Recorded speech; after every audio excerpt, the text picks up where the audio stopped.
আজকে আলোচনা করব এমন একটি টপিক যে টপিকটা নিয়ে অনেক ইন্টারভিউ টেবিলে কিন্তু ক্যান্ডিডেটকে বলা হয় এই ধরনের ভাগগুলোকে করে দেখাতে, ভাজ্য ভাজক ভাগফল ভাগশেষকে বিশ্লেষণ করে দেখাতে, এবং সেখানে অনেকেই নানা রকম সমস্যায় পড়ে। সেই সমস্যায় যাতে তোমাদের পড়তে না হয় তার জন্যই আজকের এই ভিডিও। নমস্কার, আমি শ্রীপর্ণা, শুরু করছি আজকের টপিক। এই ভাগগুলো যদি আমাকে দেয় দিদি, আমি কি করব, কিভাবে দেখাবো যাতে আমায় দ্বিতীয় প্রশ্ন করার সুযোগ না পায়? তাহলে সেখানে যাওয়ার আগে এই নামটাটি আগে দেখে নিন। এখান থেকে ব্যাপারটা বোঝার আছে যে ধরুন 4 1 4, 4 2 8, 4 3 12 আমরা তো দুলে দুলে মুখস্থ করেছি, কিন্তু বিষয়টা কি, ধরুন আপনার কাছে 4টি বল আছে, বা ধরুন আপনার কাছে 8টি বল আছে, কিংবা ধরুন আপনার কাছে 12টি বল আছে। তাহলে আমি যদি একটু চোখ দিয়ে ভাবি, এখানে 4-এর বাঞ্চ আছে একটি, তাই 4 1 4, এখানে 4-এর বাঞ্চ আছে দুটি, তাই 4 2 8, এখানে 4-এর বাঞ্চ আছে তিনটি, তাই 4 3 12। এভাবে আপনি ভাবলে বুঝতে পারবেন নামটা কি করে তৈরি হয়।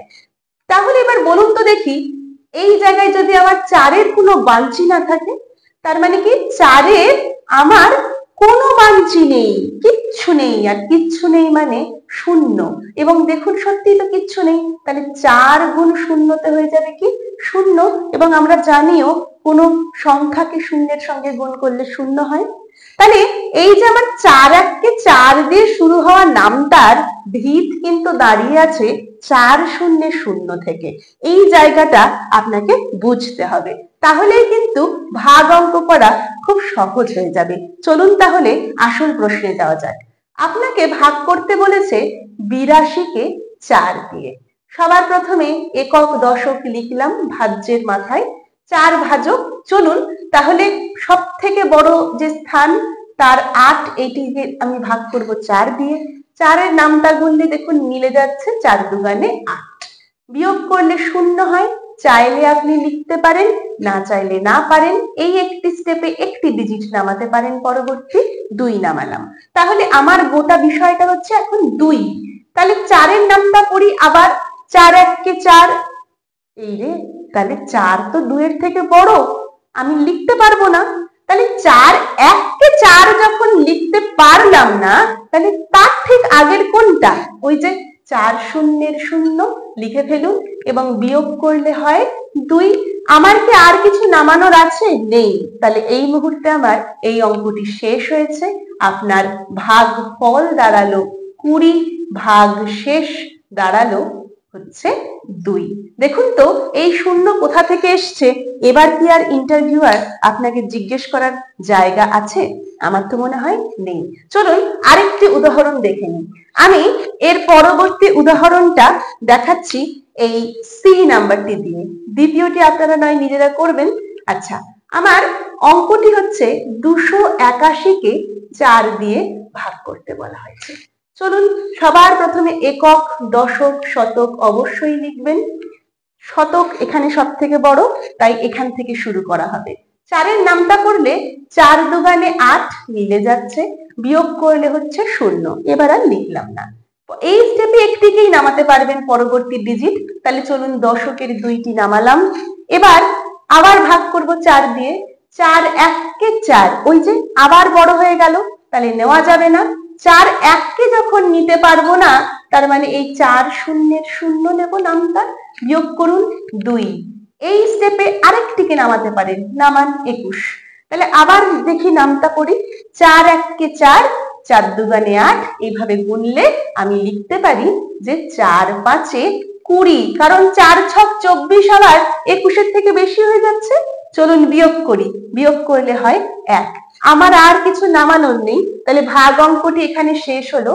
তাহলে আমার ভাগফল দাঁড়ালো 205, আর ভাগশেষ দাঁড়ালো হচ্ছে 1।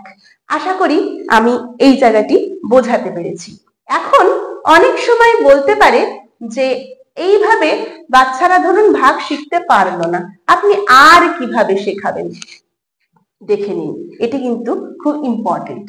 ধরুন আমি শেষের অঙ্কটিকেই নিলাম, আমাকে 21কে ভাগ করতে বলা হয়েছে 4 দিয়ে। তাহলে 821 কিভাবে আসে দেখুন তো। শতকের ঘরে 8 আছে, অর্থাৎ শতক মানে আমরা জানি 100 দিয়ে গুণ, কত হলো 800। দশকের ঘরে আছে 2, দশক মানে 10 দিয়ে গুণ, কত হলো 20। এককের ঘরে আছে 1 এবং একক মানেই 1, কত হলো 1। এই পুরো বিষয়টিকে যদি যোগ করি তবেই কিন্তু আমি দেখতে পাচ্ছি 800 যোগ 20 যোগ 1, তাতেই কিন্তু হয়ে গেল কি না 821। অর্থাৎ আমি 821কে স্থানীয় মানে বিশ্লেষণ করলাম। তো আমার বিশ্লেষণ করে কি লাভ আছে, ভাগ অঙ্কে কি লাভ আছে। ধরুন এবার আপনাকে 4 দিয়ে এটাকে যখন ভাগ করে দেখাতে বললো, তার মানে আপনাকে 4 দিয়ে প্রথমে 800কে ভাগ করতে হবে। করুন তাহলে 4 দুগানে 8, শূন্য নামলো, 4 শূন্যের 0, শূন্য নামলো, 4 শূন্যের 0, বিয়োগফল 0।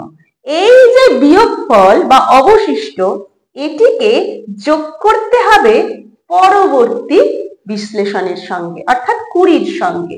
20-র সঙ্গে 0 যোগ করলে কত হয়, 20 হয়।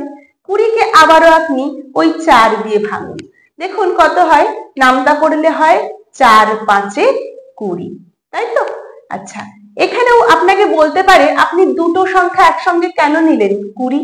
এক তো আপনি বলতে পারেন যে আমি নামতার জন্য নিয়েছি, এবং দ্বিতীয় উত্তর হচ্ছে আমি প্রথমের সংখ্যাটি নেব শুধু তখনই যদি এটি ভাজকের থেকে বড় হয়, বড় না হলে আমি পরবর্তীটিও প্রথম স্টেপে নিতে পারি, এবং তার ভিত্তিও কিন্তু এই জায়গাটি, তাই তো। আচ্ছা চলুন, 4 5 20 বিয়োগ করলে হয় 0। এবার এই শূন্যটিকে আবার আমি যোগ করব এই বাকি অংশের সঙ্গে, অর্থাৎ 0 যোগ 1 মানে 1, ভাগ করব কি দিয়ে, ওই 4 দিয়ে।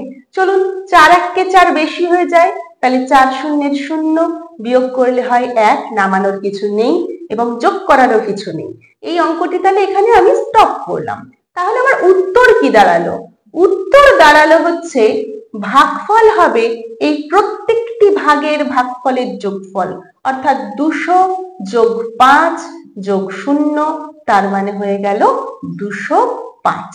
এবং ভাগশেষ কি দাঁড়াবে, সবশেষ যে ভাগ করেছি সেই ভাগের যে ভাগশেষ সেটিই হবে আপনার একদম ভাগশেষ, কারণ একে আর নতুন করে যোগ করার কিছু নেই, ভাগ করার কিছু নেই।